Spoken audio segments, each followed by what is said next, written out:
From the Library of Congress in Washington, D.C. The Library of Congress was established by an act of Congress in 1800 when our nation's capital was moved from Philadelphia to Washington, D.C. In August of 1814, the Capitol building, which housed the library, was burned by British troops during the War of 1812, and the library's core collection of 3,000 volumes was lost. Within a month, Thomas Jefferson offered his personal library as a replacement. Congress accepted and paid nearly $24,000 for 6,487 books, which more than doubled the size of the original collection. The library's collections have continued to grow. Librarian of Congress Ainsworth Rand Spofford promoted the passage of the Copyright Law of 1870, which required all copyright applicants to send the library 2 copies of their work. The library is still the home of the U.S. Copyright Office, and the majority of items in the Library of Congress's collections are received through the copyright registration process. In 1873, plans began for a new building.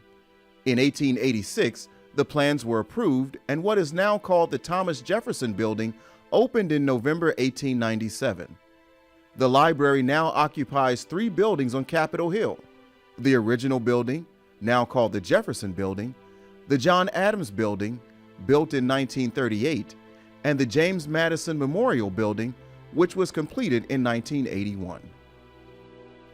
The Library of Congress is the largest federal cultural institution. It houses more than 150 million items. More than 36 million of these are cataloged books and other printed materials, representing more than 470 languages. Many people think that the library contains mostly books, and it does have many books. However, the library also houses vast collections of other items, such as maps, sheet music, photographs and prints, sound recordings, motion pictures, and manuscripts. The manuscripts total nearly 70 million and include original copies of some of the greatest handwritten treasures of American history and culture. Among these are Thomas Jefferson's original rough draft of the Declaration of Independence, George Washington's first inaugural address, and Abraham Lincoln's Gettysburg Address. The library has more than 20 reading rooms, 850 miles of bookshelves, 3 million recordings, and 6 million pieces of sheet music. The collections are constantly growing. The library receives about 15,000 items a day, and about 12,000 items are added to the collections each day. That's more than 2 million items a year.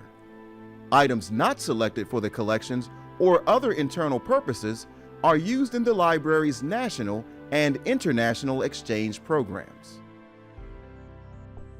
When its doors opened to the public in 1897, the Library of Congress represented an unparalleled national achievement, the largest, costliest, and safest library in the world.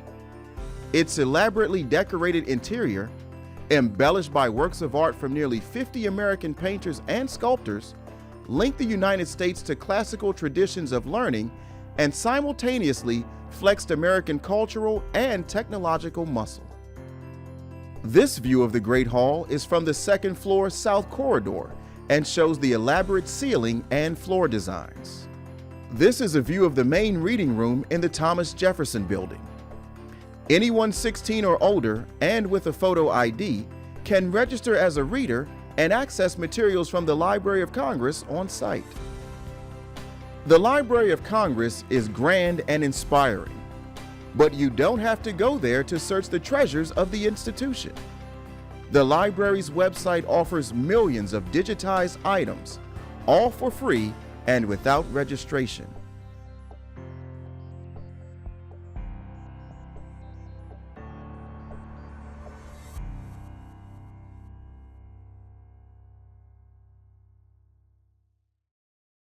This has been a presentation of the Library of Congress. Visit us at loc.gov.